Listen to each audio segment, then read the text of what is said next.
Welcome to the Monday, May the 4th, 2020 meeting of the Montpelier Design Review Committee.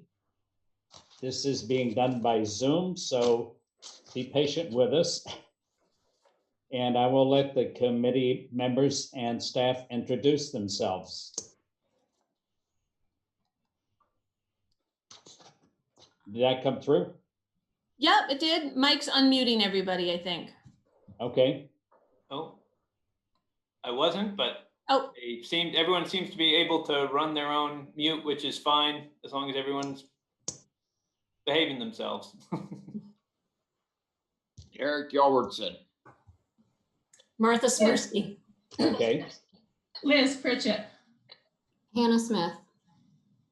Seth Mitchell. and Meredith Crandall here as staff for the committee. And Mike Miller's also here, gonna try to manage the participants.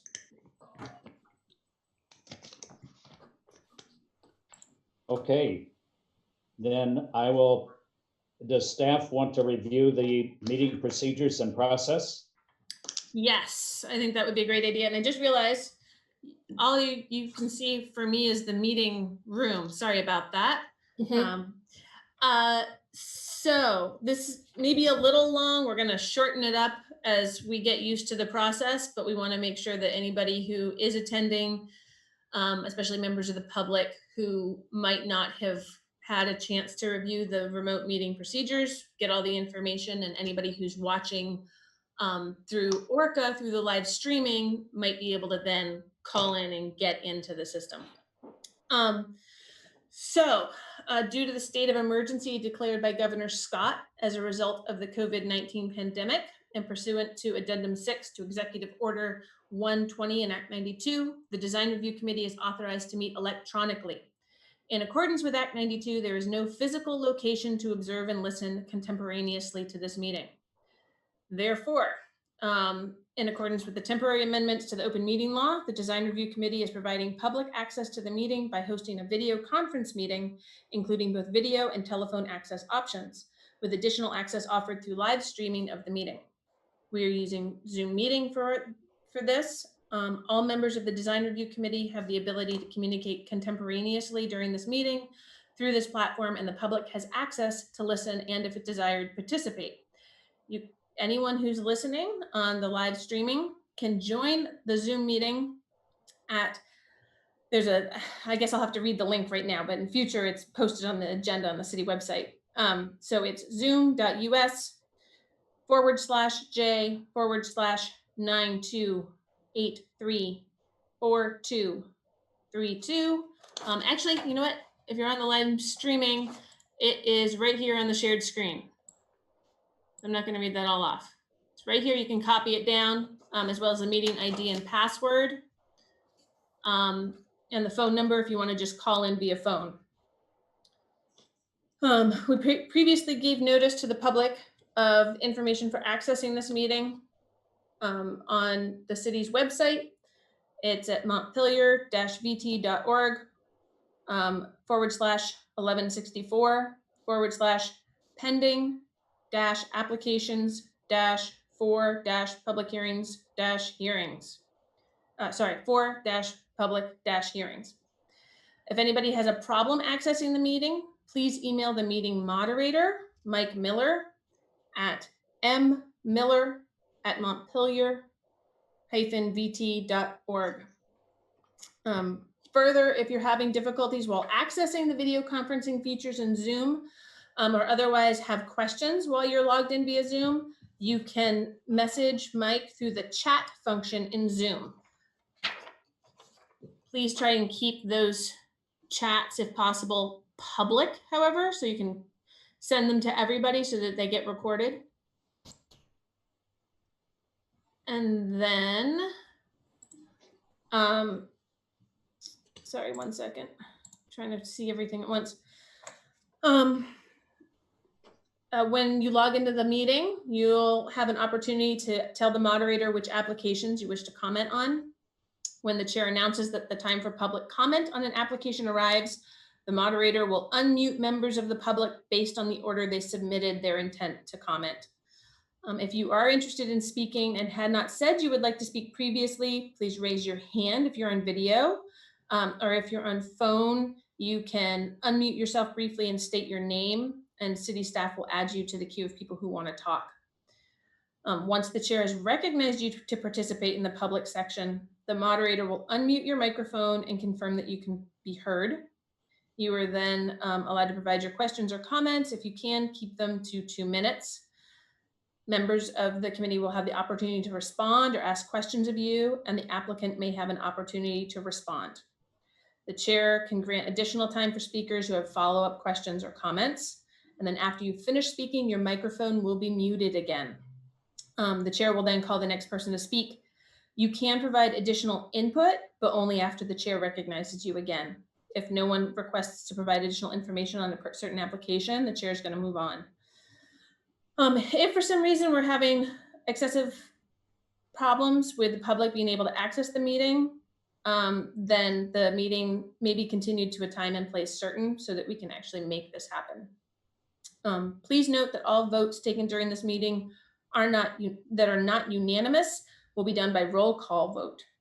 Now I'm going to hand the meeting back over to Steve.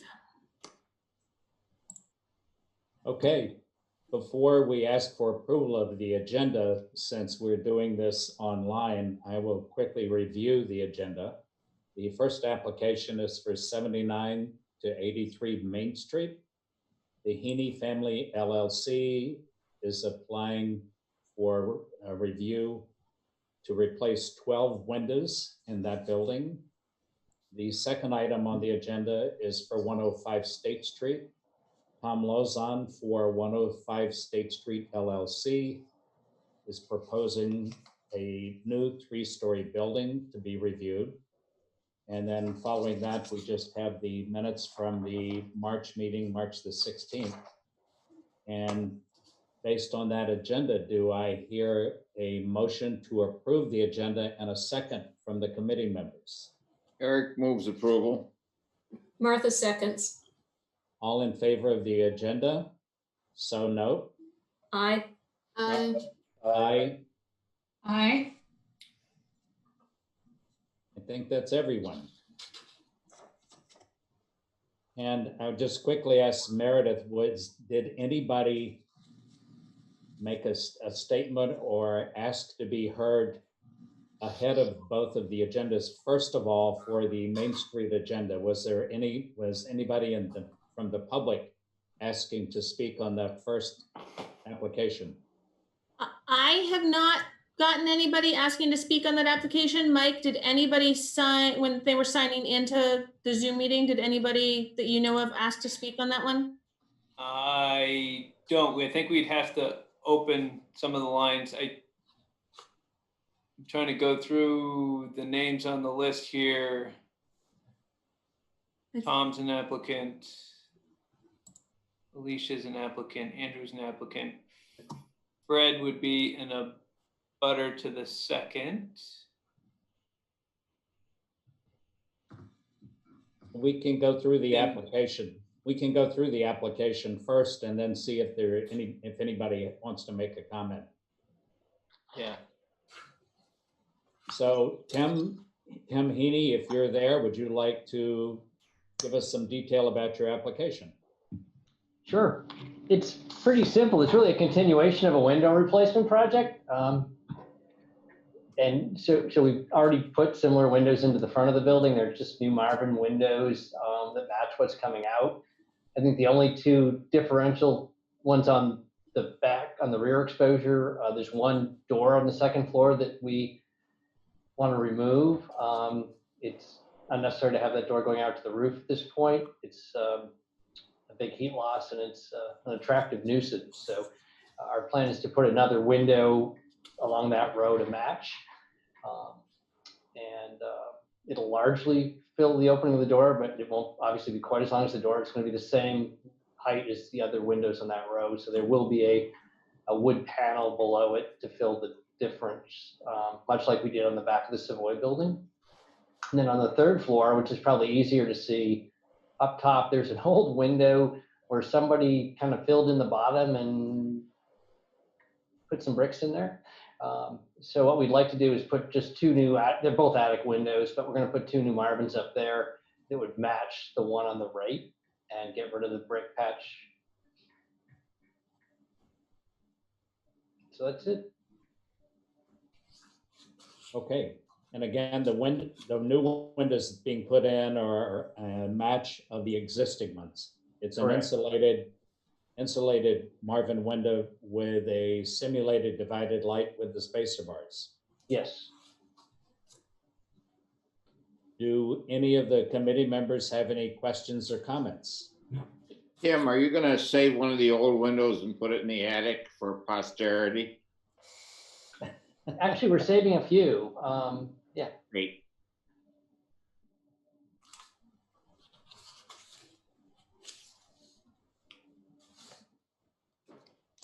Any other questions or comments?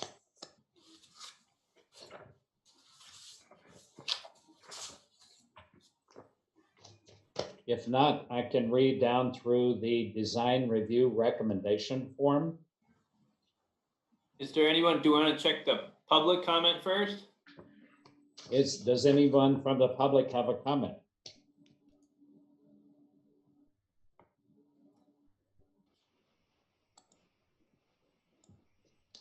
Okay. I'll read down through the form, and then if anyone has a comment after that, we can always listen in at that point. So the evaluation criteria, number one, preservation or reconstruction of the appropriate historic style. If the proposed projects in the historic district or involves an historic structure, acceptable.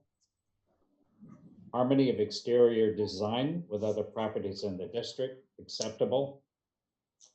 Compatibility of proposed exterior materials with other properties in the district, acceptable. Compatibility of proposed landscaping, none proposed in this application. Prevention of the use of incompatible designs, buildings, color schemes, or exterior materials, acceptable. Location and appearance of all utilities, no change in this application. Recognition of and respect for view quarters and significant vistas, including gateway views of the city and state house, acceptable. And if anyone from the public has a comment, we can entertain it at this point. Otherwise, we can go to a vote by the committee members.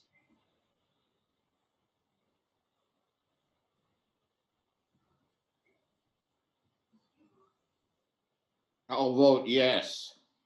Acceptable, Okay. approve, whatever. This is Okay. Martha. I'll vote yes. Okay, Liz, I vote yes. Hannah votes yes. Seth votes yes. and Steve votes yes. So the application is approved. Okay, thanks. Okay, thank you, Tim. Thanks for participating. So Tim, this is Meredith. What's gonna happen is Steve's gonna get me a scan of the recommendation form that he's signed. I will email that to you, and you can either shoot me back an email that just confirms your, agreement with the recommendation form, or you can print it off, sign it, and send me back a copy. Okay. And then we'll be able to issue out the permit. Very good.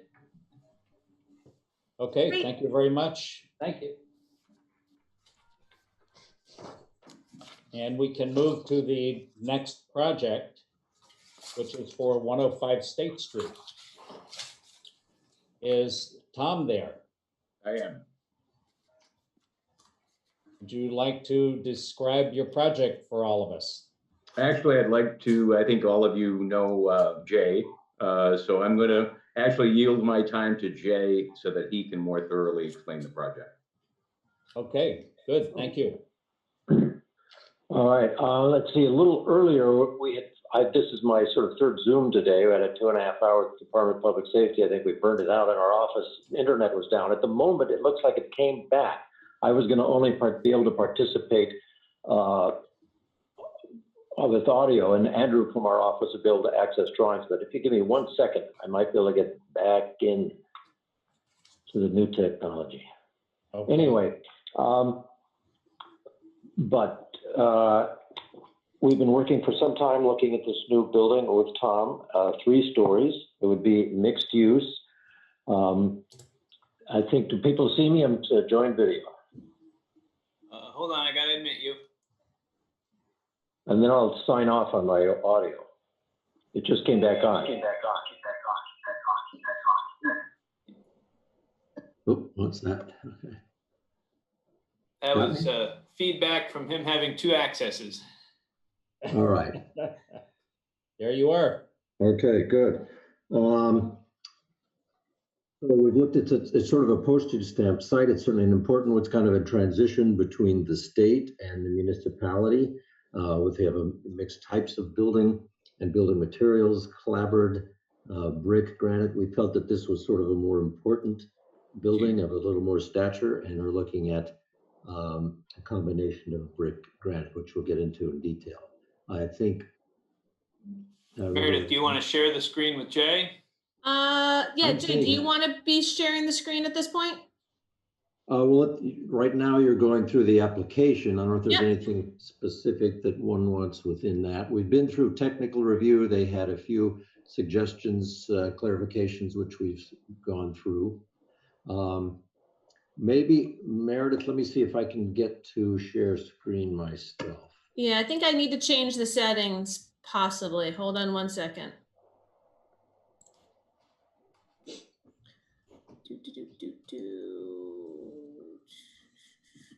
Give me 1 minute.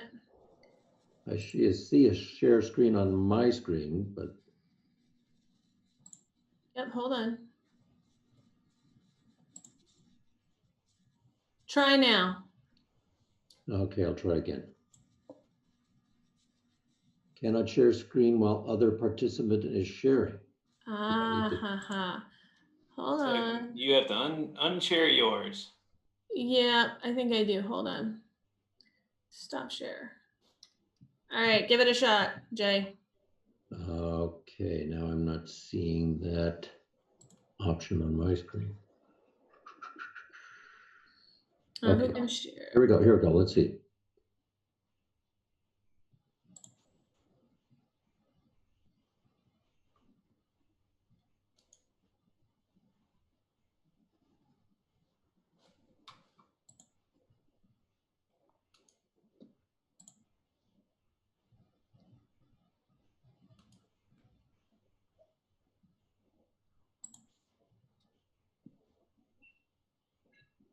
Trying to bring up our site plan. You may have to select a specific file to share. It may not let you share your whole desktop. Yeah, Steve, while Jay is doing this, I just wanted to let you know there was a little typo at the bottom of the recommendation form.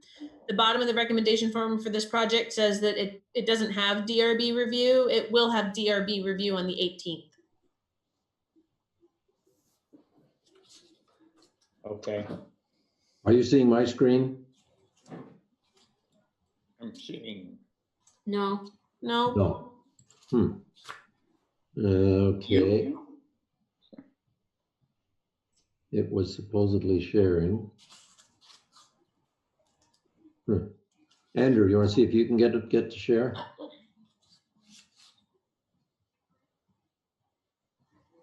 I can share if that's needed. I'll just need permission though to share it. Okay, so I should have, it should allow all participants to share. But it only allows one at a time. Jay, I can bring up the landscape plan. okay, see if you can do that. Ah, there we go. Well, the site plan, I think. Can you do the site plan? Yeah, the site plan. Give me a second. So just a little bit of additional background. We find that we were 4.5 feet below the base flood elevation. And so we needed to lift to that. Plus Montpelier has added a requirement of additional 2 feet. So our first floor needs to be 6.5 feet above grade. There we go. Which certainly presents some challenges to relate to the street, and as part of the zoning asks that one do that. especially for retail. So we are raised that 6.5 feet, and we've done some things to try and help mitigate that relative to the appearance of the building. So looking at the site plan, so you see State Street, the lower part of the page. And then up and to the left, the street up between it and the pavilion. It is anticipated that the first floor of the building will be a bank institution, and there is an interest in having a drive-through so that as one comes up the street and turns right, there would be drive-through, although we're going to access it from the other side. So if we now move along to the front, you're going to see our main steps to take us up to 6.5 feet. And then there will be another access at grade, which we'll explain more at the floor plans. And then we are going to achieve 3 parking places on the east side of the building diagonally. We've done it diagonally such that we can be as narrow as possible and not extend into the right-of-way passage that is to the east or right of that. As soon as we have any parking places, we need at least 1 accessible. So there's 1 handicap space in the lower portion there. And then that, as soon as you have 1, needs to be van accessible. So that hatched area represents the area that would provide for van accessibility. And then coming up the page, one would then turn left and access the drive-through for the bank. Which certainly, as we're finding these days, the banks that have drive-throughs are viable, and those that don't are not. So that's kind of, later I'll show you a landscape plan, which we've worked with Bob White, landscape architect. Any questions on site before we maybe start looking more at the building? One question I had is, Eric, one question I had is as you pull out onto Taylor Street, the site distance, I just wondered if somebody had really taken a close look at that, because it seems you'd get your nose of your car out in the street before you could see down the street. Well, I think it meets or exceeds the city requirements for distances between openings. Okay. Yeah. So Eric, this is Meredith. The Department of Public Works has looked at the site plan as it stands fairly extensively. And they, because of where the building ends and then there's sidewalk space, they weren't having issues with the sight lines from coming out from the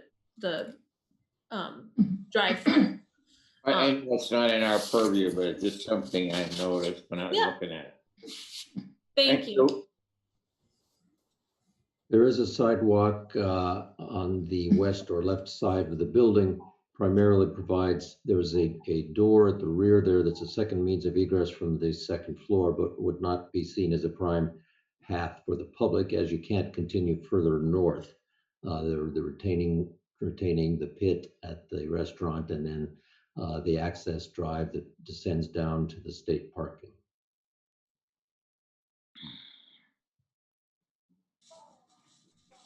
In our set, we've set the building back in front somewhat in order to accommodate the change in elevations with this staircase.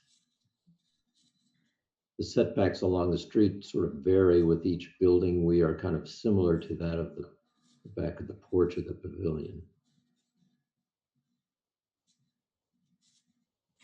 Okay, any other site questions? I have a question. This is Liz. I read through the, the information that was sent in the packet. And is that access road supposed to be a two-way street? Thought I read that was supposed to be a two-way. Yeah. Well, it is. But it looks like it only can go. You can't really get 2 cars right close to State Street. It gets so narrow there. Correct. 2 cars couldn't pass simultaneously. It would be one and the other. And that's the way it was with the Gulf Station, where they parked on the side and would continue. It's interesting, I found, which I have a document I can show you, a number of places, about 8 of them in Montpelier, where that's the case, accessing sort of major areas, and it's just part of the municipal arrangement. But you're right, it would two couldn't pass simultaneously. Right. That's the way it has been. Okay, thank you. There is, Tom, shall we review the opportunity here? The opportunity for future development, Jay? Yeah. Well, I mean, just a little bit of background. As we looked at the site, I actually considered, I don't know if you have a pointer, Jay, where you can actually point out, well, the property line is just to the rear of the parking spaces. You see the line moving vertically up and down the page, that's the right of way. And as we looked at different siting patterns, my first preference was actually to have the parking on Governor Davis Drive. So actually reverse the parking and push the building all the way to the property line, which is allowed under ordinance, and push the building to the right all the way to the property line. You know, having a little bit of vision, the problem with me doing that is that if anyone ever decided to develop the large parking lot to the rear of the restaurant, you know, the restaurant in the rear of the property, John's Place, if anyone ever decided to develop that property, the fact that I had pushed the building all the way to the right-hand side and made the parking on Governor Davis Drive would preclude 2 lanes of travel and a 6-foot sidewalk. So, you know, in theory, a few years from now, if someone decided to develop the rear of the property, we will have preserved 2 lanes of travel, vehicular travel, and a 6-foot sidewalk. Obviously, it would involve some land swap. So that's the reason we went with this configuration, so that it would accommodate, you know, we have no interest in any of the property to the rear of ours, but if we did that, it would preclude anyone from, you know, gaining access to State Street from that lot. Jay, And can we I do- Jay, can I ask a question, Fred Bashara? Sure. It looks like you're going to be entering from State Street on the east side of the building and the west side of the Vermont Federal Building. Is that correct? Correct. Where would be the drive up? So you continue forward past the 3 spaces, and then you'll see a block out of a car and stacking spaces in the Yeah. rear. And the actual window for the drive up, Andrew, if you could point to that, is right below his hand there. Now, would that hinder the drive out possibilities from the Vermont Federal next door? Because they enter on my land between 97 State Street and the Vermont Federal, and go around, make a U-turn and come out along the side, pull into used to be a drive up, and then pull out. Would that be interfering?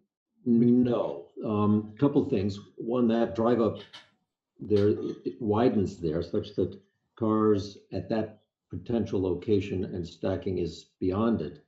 And then this would still be not into the right-of-way lane. Okay, good, thanks. Okay, any other site questions? While we're on site, would you like to look at landscape or hold that for later? Doesn't matter. We can look at that now, that's fine. Yeah, okay, so here's a landscape plan. It's sort of the right-hand portion. We worked with Bob White on this. We've pretty much filled the site, but one thing that we have, particularly with the building raised 6.5 feet, it's a little hard to sort of respond, and we also didn't want to just have sort of 6.5 feet of concrete. So to try and mitigate that, in the center, you've got the staircase, which has sort of 2 sections of rise. So that provides entrance there. On the right of it, we are able to, and it's allowed according to the floodplain requirements, to come and enter at grade into a vestibule. From that vestibule, one would then take an elevator that would take you up the 6.5 feet to the main level and also to the levels above. Within that, we would have access maintenance access to a pocket teller, which would be open from the sidewalk side. In front of that area, there are a couple benches. We're trying to create what in effect is kind of a mini pocket park. So there are two benches that oppose one another, and then a tree that is planted to the right of that. And then also further to the right would be 3 bike racks. We are anticipating that we would match the style the city has been used for park benches and also for the bike racks. So there would be a tie somewhat to that. The tree would be planted in a grate system with proper soils. We would probably do some marking of the concrete to create a little bit of a different pattern as you see in those rectangles. There would be one other tree but beyond the handicap space, and then there's a little bit of a ramp that provides access up to the sidewalk level and on into the building, and one additional bench at that location. And then moving back around to the front on the left side, we have 2 planters, and you'll see these better in our elevations and perspectives. But there'll be sort of a broad lower one where we would have, the thought was sort of annual or perennials there that would respond to the seasons. And then with some grasses behind them as a little bit of a backdrop to those lower perennials. And then a winterberry against the building, which would provide a green color during the summer and some red berry in color throughout the winter. And that's kind of, I would say, is the extent of the landscaping. One other just side issue, which I didn't mention before, if you move along the side of the building, the east side, you'll see a couple doors beyond that staircase. The one of the few opportunities, but raising the building 6.5 feet provided, is that beneath that floor, we're going to have access for trash and recycle, which is accepted to be within the floodplain. So any landscape questions? And I think the species are indicated there as well as caliper size or gallon for the winterberry.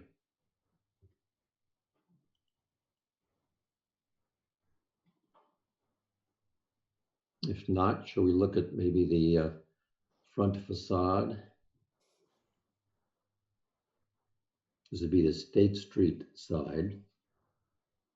So that's on the right there. So you can see the planters on the left and the elevation of our windows at that more than 6.5 feet up. So we'll be granite with our planters and the sort of two levels within that. These renderings don't necessarily depict the plantings per se, but that gives sort of the sense of it. We have so we're up to 6.5 feet, and then as is sort of the pattern for most of downtown, we have a higher floor to floor from the first floor to the second, which also relates to sort of that type of massing which we see. Larger windows on the left side that respond to the sort of a more retail type of function. A pair of doors on into the building after one has gone up the stairs. On the lower right, the door and windows there will have to be floodproof.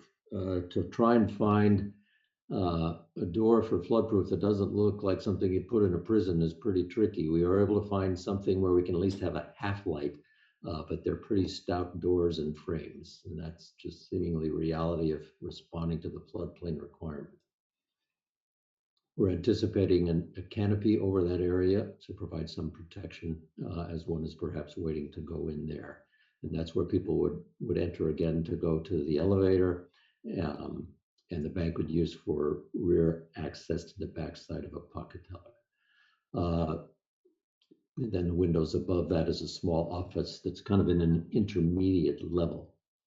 And then at the second floor, our windows are smaller. We're looking at an aluminum window with some operable capability. We'd have a granite sill and sort of soldier course head, so that there's some added interest in depth and shadow line to the windows. And then at the third floor, they reduce, as often is seen within the district, in height but would still maintain the granite sill base and the soldier course above.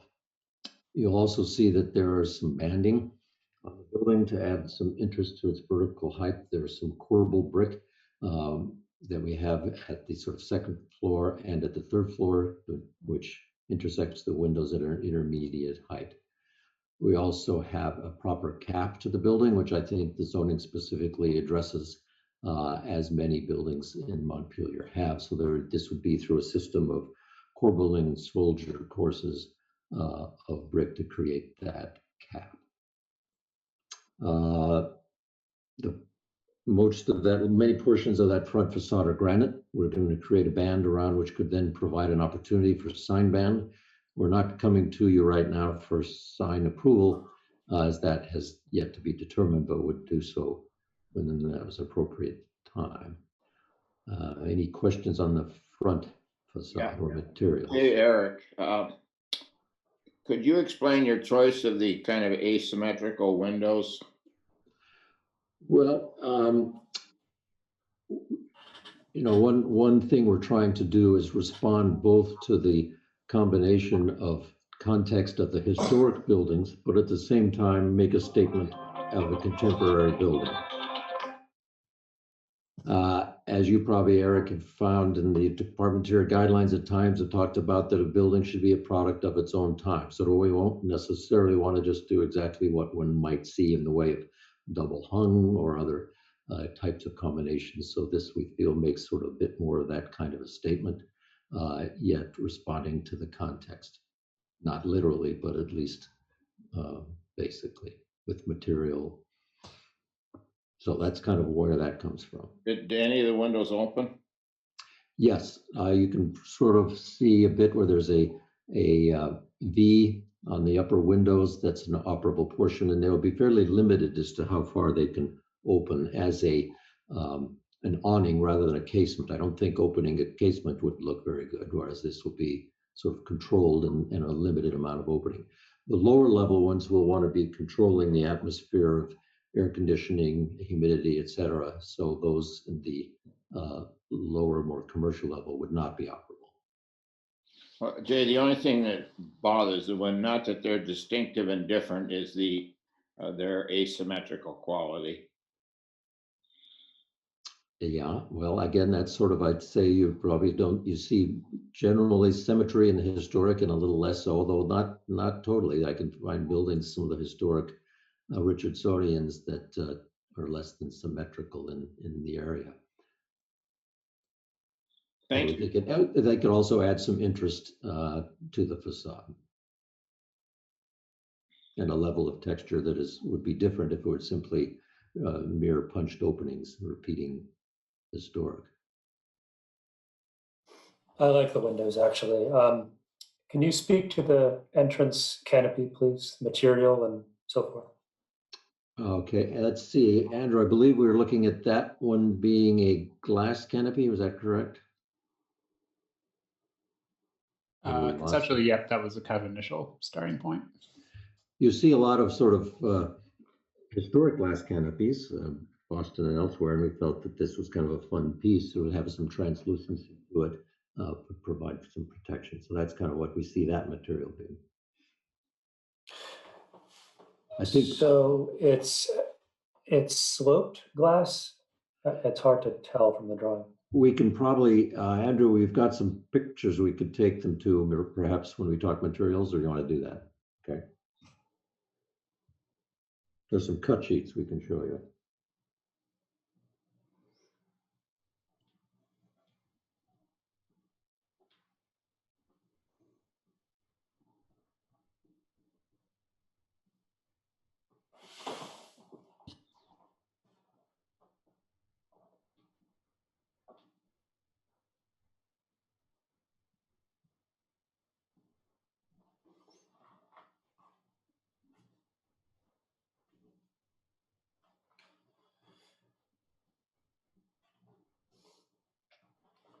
Find it? Those are actually not here. I think what we had kind of finalized on for those was that they'd most likely be a custom build and field. As far as controlling the flow of water, we would either be scuppering them off to the side and potentially doing like a chain drain into one of the planters, so that they wouldn't be shedding on people walking in underneath the entranceways below it. Do you have a section detail through it that you could show? We haven't detailed any of the canopy specifically. I think we were just going off of a kind of a cabled system that was back to the building. We could send you some images that would be similar. Yeah, that would be helpful. Yeah. That can get you some similar precedent. Okay. Back to the elevation.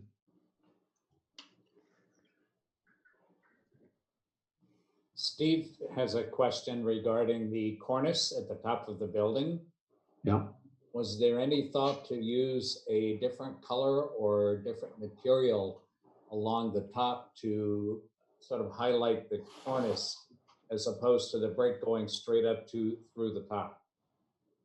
Well, it would be primarily sort of a shadow line and textural difference. I guess if one used to do sometimes where there's a little bit of a brick color change, if one wanted to accentuate it more, perhaps that soldier course or portion, it would make it a little busier. And I think there's going to be a fair amount going on, which a fair amount of richness with just the plane change, the shadow lines and texture.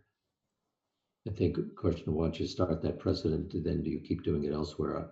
Frankly, I think it's a little more elegant to let it just be that vocabulary. I agree with that.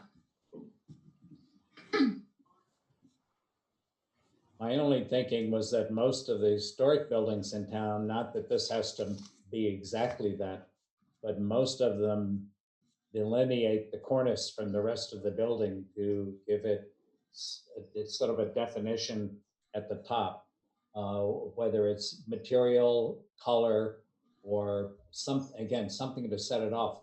This building, the facade of this building faces south, so it's going to be directly in the sun most of the time. I'm not sure how much shadowing you will, of course, depending on the time of day, but I was just not sure how much shadowing would occur with it. Well, it is south. It just depends on whether it's winter or summer. Certainly less than the winter. In the summer with the high sun, I think you'd have a line beneath each corbel. Again, I think you do find examples both ways in town, but in some ways, frankly, I think you would kind of paint on and cheapen this to do that. Okay. But that's an opinion. Jay, could you speak to the material selection of concrete for the stairs as opposed to granite? Well, I think one was, I don't know if the durability would necessarily make a difference, but it's a fairly complicated combination. Obviously, budget comes into it as well. And it certainly would be of a high durability, would use a very high strength concrete. And is there a possibility? It's sort of a simpler construction and it can be sort of a combined pour, whereas with granite, then you need to have sort of, in effect, a second set of concrete beneath it. Right, understood. Is there any possibility that a center rail will be needed? I think we're right in between as to whether from a code stamp it's needed. I think we're narrow enough not to, but we should confirm that. Also trying to hopefully have it feel fairly broad and inviting. And then how is this facade lit? We are not planning lighting on the facade itself. There are street lights in the area, is pretty well lit, other than we would have, when you go up the front stairs, there's a flat ceiling there such that we would have some surface or recessed lighting washing down on that step. And then there's, if you look at the door at the floodplain entrance, there's a light to the side of it as well. But Right. we weren't planning to shine light upon the building. And how about the sign band? And the sign ban, I think, yet to be determined. I think perhaps it could simply be a standoff letter, whether it's a brushed aluminum that creates its own shadow line. I don't know whether we would do, as I think we did have done elsewhere, where there's a lighting behind it, so you get that kind of ghost effect, but yet to be determined. I'm kind of thinking it's probably going to be an applied standoff letter, but we would certainly submit it. And can you speak to the glass itself, the color of the glass for the windows? We may be looking at one question as to whether, if we're worried about any south side overheating, as to whether on this side we would do some solar shading, possibly. So Which would have blue some or green glass? I don't know that we picked a color per se. I think there within some of the solar ban options, you can have a variety of tones. Yeah, we really hadn't determined that at this point. Do you have a feeling on the preference of? They are a little bit more reflective, certainly. I forget the number, but it's kind of a gray. It's kind of a gray glass. Yeah. Well, that would make it fairly neutral. Right. We could look at doing that. If we do the shading, it would be neutral rather than either there's some tans or blues. What color is the material for the window frames themselves? I would say it would be a dark bronze or possibly a black. When we redid the French block here recently, it was black, which I think was quite elegant with the brick color. Would you tint? Can you hear me? This is Liz. Yeah. Would you consider tinting the concrete to match the granite steps, the concrete steps to match the granite? I think we could. Yeah, I'm not sure it would even be that much of a difference other than as a part of the rendering, but we could have them be fairly close, yes. Okay, thank you. And Jay, what is the final finish on the granite, or does it vary depending on its location? Probably vary somewhat, but I would think we would be have a certain amount of texture to it, whether it's a sandblasted or a flame finish, but some finish. It wouldn't be slick or highly polished, which also then after a number of years you lose the polish. Right.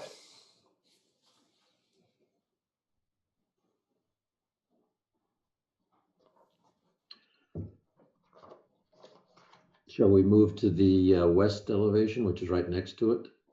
Yes, go right ahead, Jay.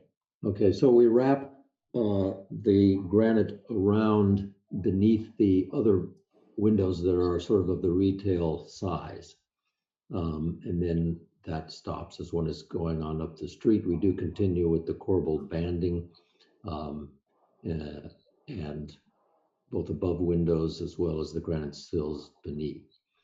One request that came out of technical review with the sidewalk right there was a concern for plowing and potential damage to the building.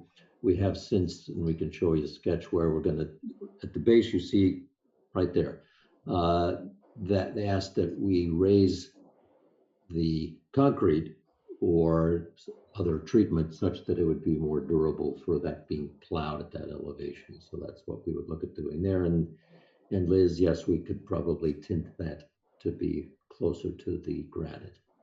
Okay. The door on the left is an egress door. There would be no handles on it, such that would be exit only from the upper levels, emergency exit.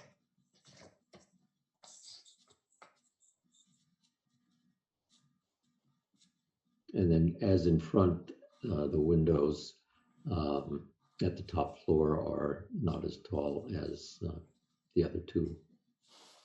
And there's a series of offices toward the rear of the building rather than retail. It's also not on as much the retail street. So these punched openings are responding to the function of the offices beyond. What are the rectangles, are those recessed panels that are on either side of the windows? I'm not sure that's still happening. Andrew, do you have a thought on that one? don't know Yeah, if- originally those were intended just to be corbelled recessed panels just to break up the rhythm a little bit and help provide some relief to that elevation.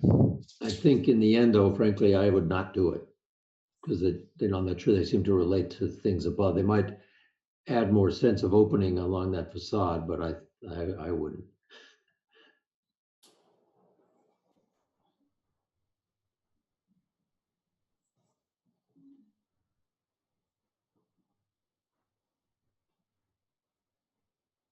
Shall we go to the north? Okay, go ahead, move to the north.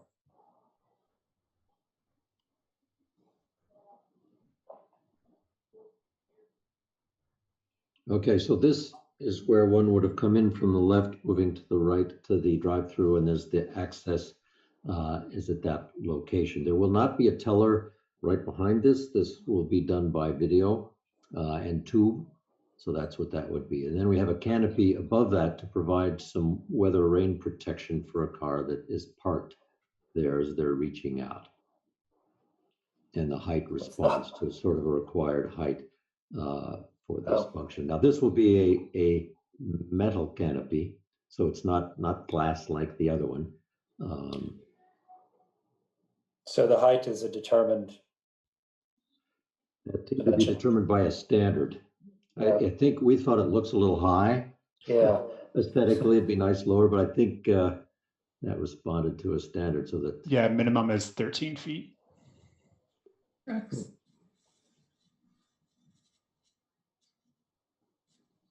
So that's what happens on this side, and then the east. You think there's any way to bring a little more interest at that canopy area down below it? Sort of defining that area a bit more. Yeah, just curious as if you thought about that or. Yeah. Such as a pilaster treatment or something, such thing. I don't know. It just seems so nondescript. Yeah, well, it is. You're right.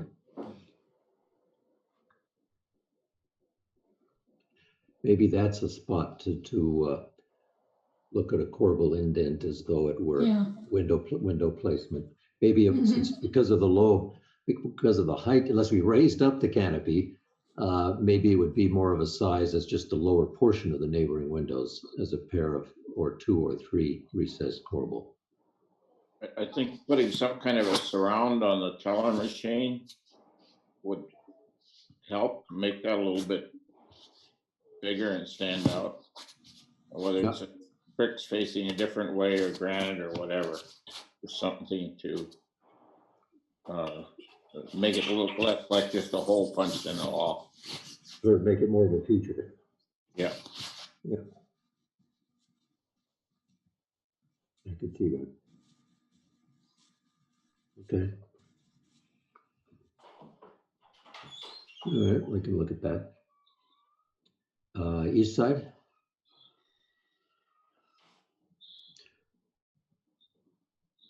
Okay, so then on the left, well, you see the bike racks, which will be forward to the handicap space, and then there's an ATM machine accessed there.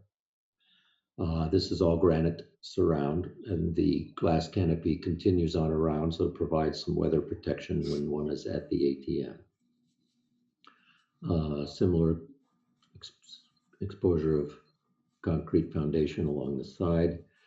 There will then be a door which would provide access to the second floor. It also, unfortunately, has to be the heavy flood-proof door.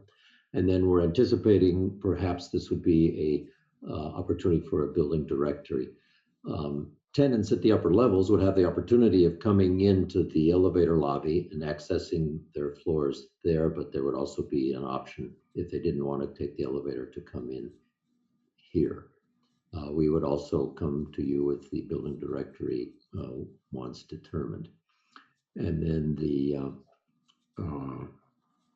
canopy, I'm thinking it would probably be the same material as that as the front side.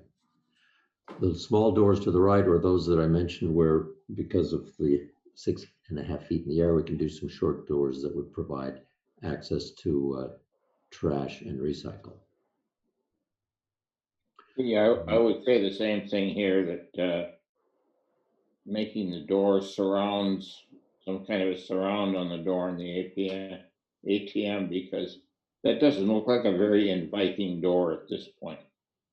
If you're going to use it as a regular access, but there's some kind of a frame around it. I don't think it matters much what it is, whether it's bricks or granite bricks that are just turned a different way or something.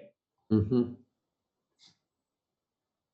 The windows above that, you notice, are not in line with the others, but that's because they're responding to the staircase behind it. So they sort of, as all of our alto would like you to do, have that form follow function. So that's what's happening there. Why don't we look, Andrew, at the perspectives? I think it's often desired to look at the building in perspective. So we've tried to model it within its site so that you can see it in relation to the streets and the surrounding buildings. So this has the southwest corner. Gives you its height and massing. And in the southeast, these are certainly the two prime elevations. So now you can see this in relation to the pavilion and the tavern behind, as well as you can see the access to the diagonal parking. Jay, Eric, does a pavilion porch, this facade is about in line with the brick part of the pavilion, isn't that what you said? I think it's close to it, yeah. We ended up being somewhat dictated by the constraints of getting up our 6.5 feet, and we weren't totally free with, but that to a certain extent, yes. So if you're walking down the sidewalk in front of the Capitol or by Vermont Federal, you'd be able to see the porch of the pavilion? You know, I'm not totally sure. I believe you would, but I think you'd see that protruding forward a bit. Thank you. And then looking at the other sides. So this would be the northeast side. And then on the right, you see the access lane to the drive up.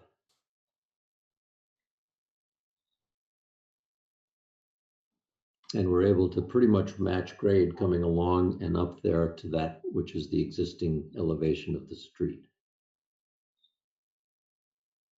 And then you see the pavilion still is certainly a taller structure. And then if we look at the northwest,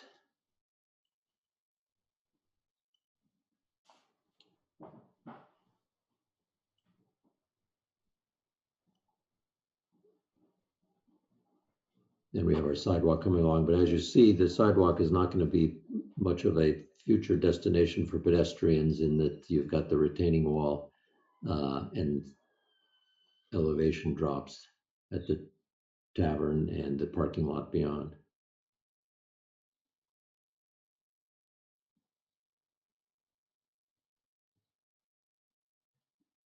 So maybe go back to the southeast. That's certainly a prime elevation for the building. And we tried to, on the southeast corner, create a bit of a sense of tower, not necessarily taller, but a vertical element that also helps break up the building. So those are somewhat forward of the other portions of facade. Also, the granite coming up higher helps articulate that feeling of tower and separate it from the bank larger windows. I think that looks good. The tower piece of it. The, we didn't keep the high floor to floor as one comes in to the elevator, which puts an intermediate floor level. And so there's a little office that's kind of intermediate level right above it, which is going to be kind of a sweet spot. But that's kind of what generates those windows and their size. I think that's Tom's office. By the way, from the illustrations on that side, with the shadowing, if the windows can be tinted to closely match the color of the frames, it makes the geometry of those windows a little less severe.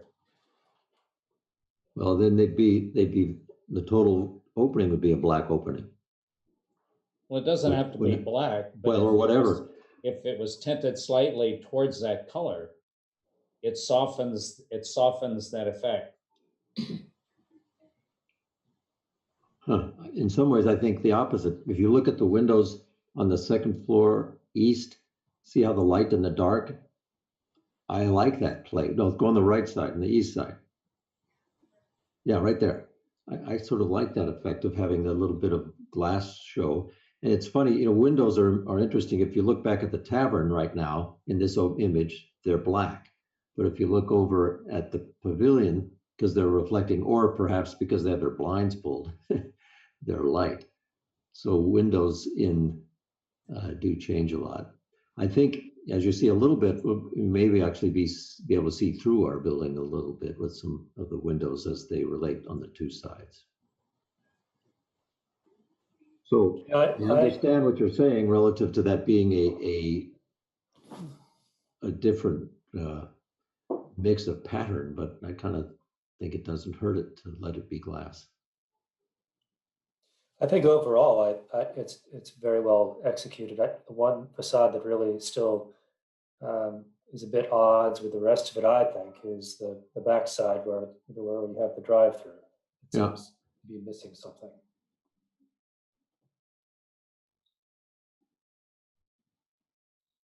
Well, I can look at some of the things you've talked about, the suggestions.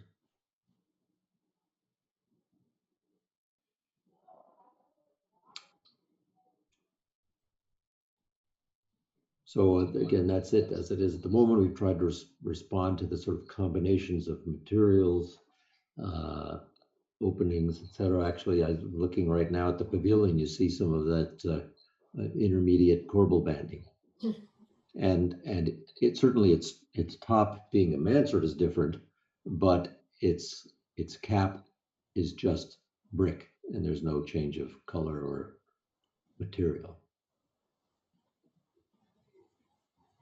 It blocks the view of that blank wall in the back of the pavilion. Yeah, I heard a rumor that they were talking about putting windows in that. All the tenants hate being on that side of the building.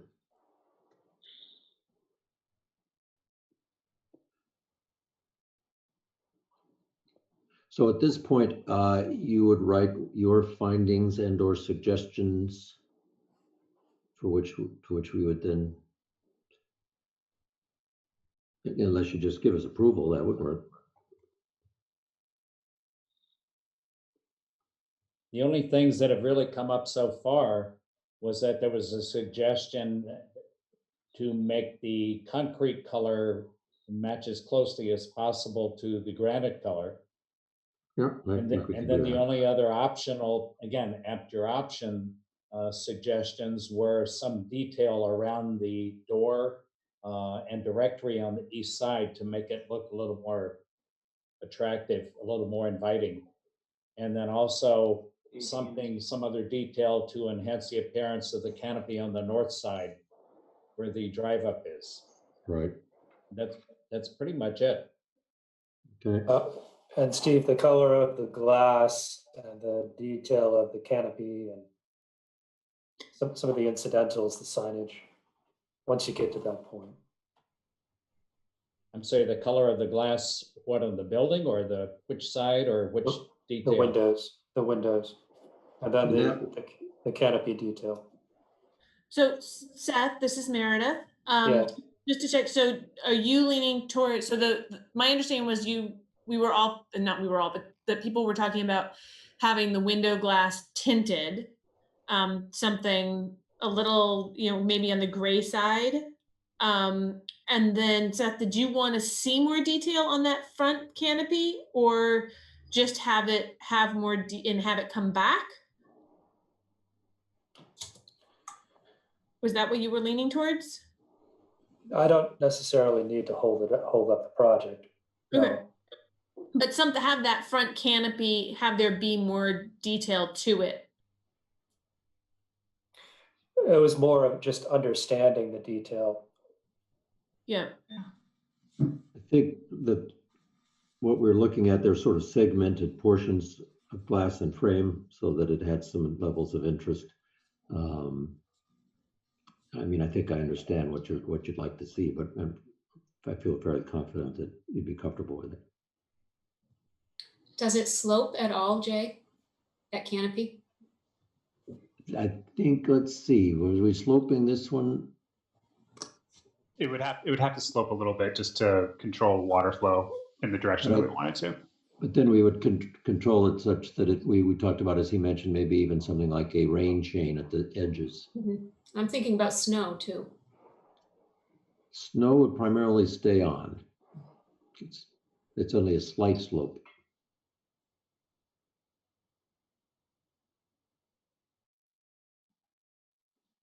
Fortunately, it faces south, so the sun will do a lot of the work to keep it clear. Yeah.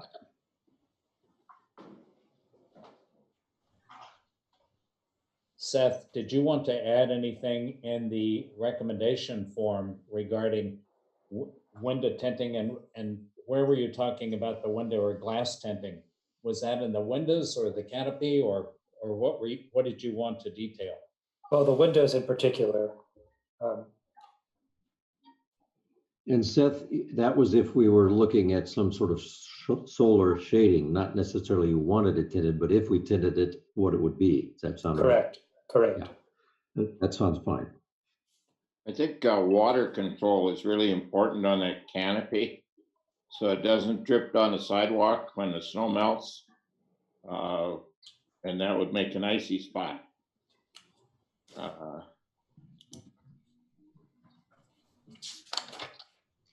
Yeah, it certainly need to be addressed that.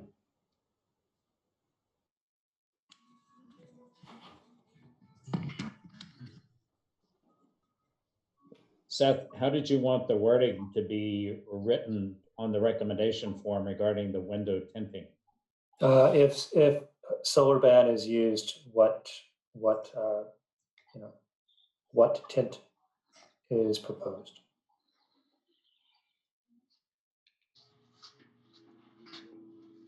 Was that a question or a recommendation of a certain tint? I mean, I'd prefer a neutral personally, but that's just my take on it. Leave that up to Jay. Yeah, I think I'd agree with that. That's fine. It doesn't introduce a whole other element.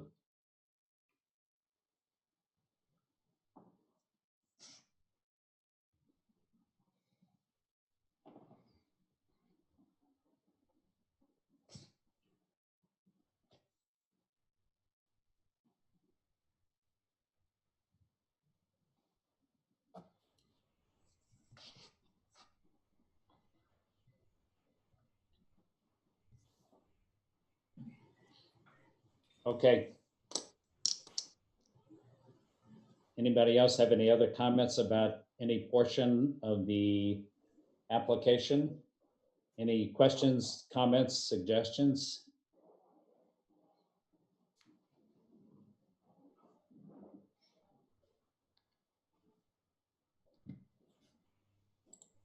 I just a comment. I think it's a great job of making a building fit on a really tough site. Yes, it was quite a challenge for that spot. Thank you. Yeah, every inch was accounted for. And another comment, I do like the asymmetrical window look. I think it adds quite a bit to the building. Thank you. Yeah. Does anyone from the public have any comment at this point? Mike or Meredith? I haven't had anyone come through with questions to me. The only question that we had was from our minute taker, who just wants to make sure we capture Patrick's last name if he wants to make sure that his name is included in the minutes. And he can either speak up or he can type it into the chat, and I can get it to Tam.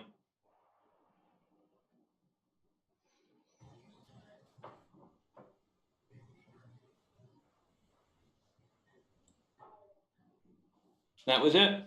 Yeah, Mike, this is Meredith. I was trying to get Patrick unmuted, but Oh, I think I am now, am I? okay, yeah, Patrick. So what's your full name? It's Patrick Malone. Oh. Malone. oh, Pat. hi, Pat. Sorry.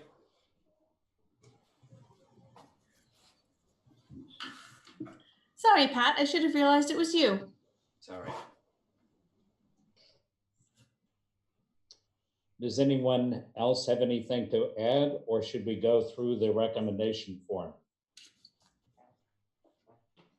I think it's a successful job too, just to add my comment.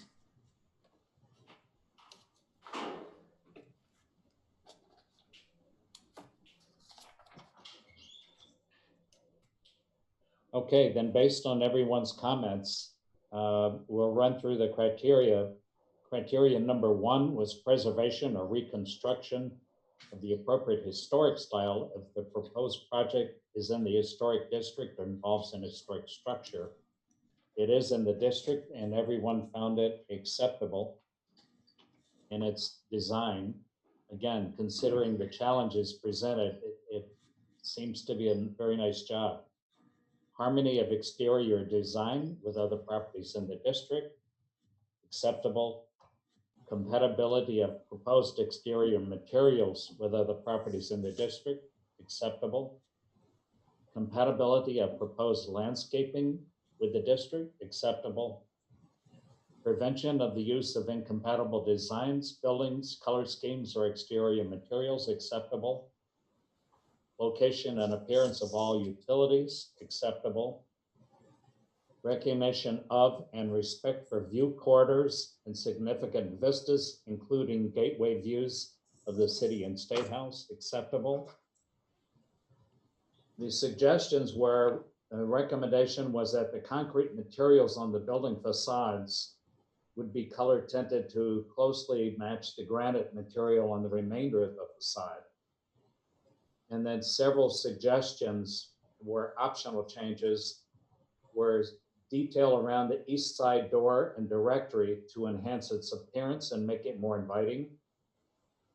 Suggested architectural detail to enhance the appearance of the north side canopy, whatever that might be. And again, that's just an optional change.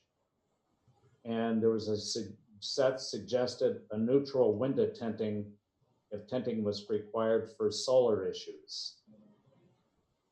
I also suggested that around the drive up, the actual metal piece of it, there be some kind of a decorative element to make it look that it wasn't just a hole punched in the building. Right, and that was to my point as well. It wasn't so much the canopy itself, it was what was below it.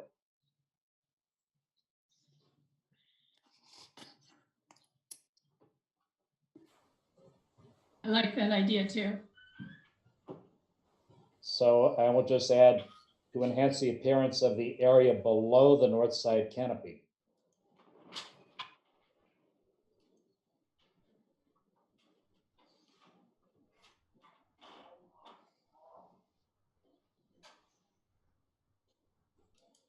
So again, that reads architectural detail to enhance the appearance of the area below the north side canopy. And unless anybody else has anything to offer, I would like to bring it to a vote. Committee Okay. members, Eric votes yes. Approve. Okay, Martha votes yes. Liz votes yes. Anna votes yes. Seth votes yes. and Stephen votes yes.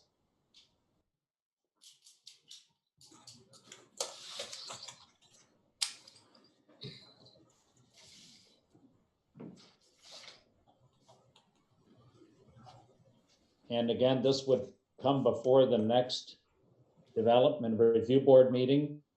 When would that be, Meredith? That is May 18th.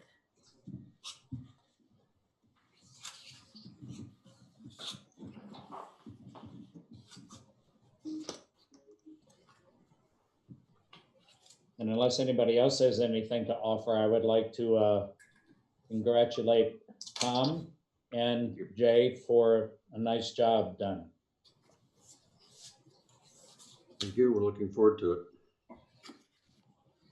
When do you plan to start construction? Oh, You'll that's have to ask Governor Scott. It's, you know, it's, and I want to thank all of you for the accommodation. This is my first Zoom meeting of this type, and it's definitely not the same as, all being in the same room and being able to communicate with each other. But as I said, in the beginning, I think it's important that we keep these projects moving. So to answer your question, sir, as soon as we can. Well, good, and best of luck to you. Thank you very much. I want to just thank Andrew McCullough from our office. He's responsible for these renderings.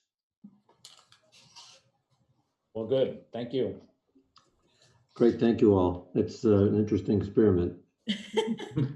Yes, it has been. Thank you again.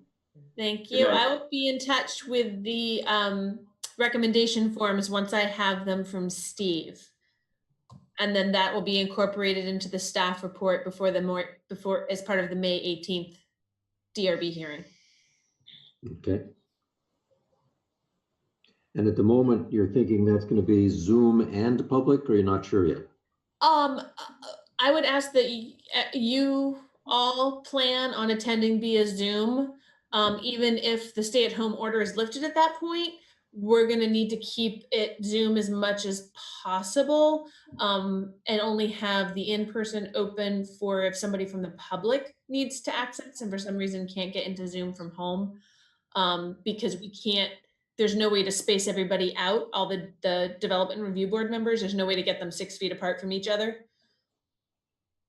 And if there are members of public there, would you be able to project a screen share so that people can see what we're talking about? Yep. So what you see right now with the conference room, right? If you look at my picture, what we should be able to do is project a screen share onto that big screen so that they can see what we're all looking at, and they'll call in via the conference room phone at the big table.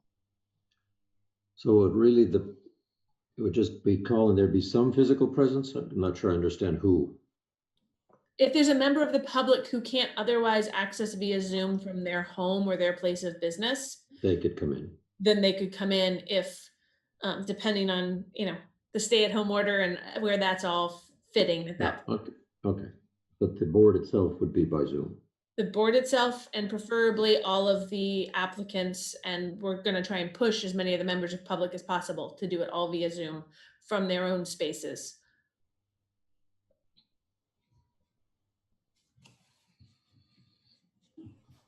Okay.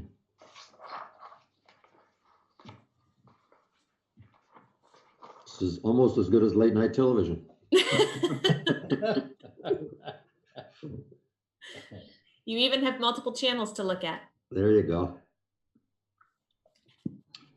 All right. Meredith and Mike, thanks for setting this up on Zoom. I think it really worked pretty well once we got going. Thank you very much. You're welcome. And thanks to all the participants. Thank you. Yes, thank you, everyone. And Okay, the next item on our agenda is to approve the meeting minutes from March the 16th. I'll move that. And I'll second it. All in favor of approving the minutes from March the 16th? All the members who were present at that meeting, give your approval. Eric says yes. Martha This says is- yes. Hannah approves. Steve says yes. So the minutes are approved.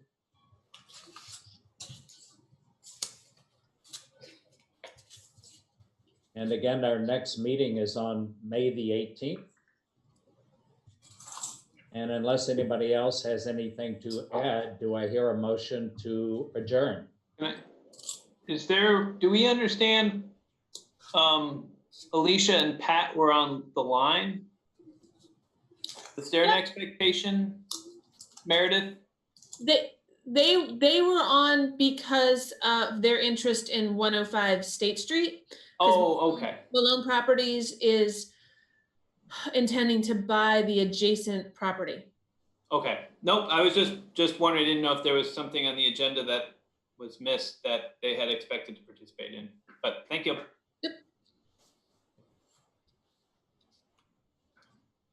I would move adjournment. Do I hear a second? I'll second. Thank you All in again. favor, speak up. Thanks, Aye. Hans. All Are in- there any nays? No. Okay, good. Everyone in favor of adjournment? Yes. Yes. Yes. Yes. Okay, meeting is adjourned. Okay. you. Thanks, Steve.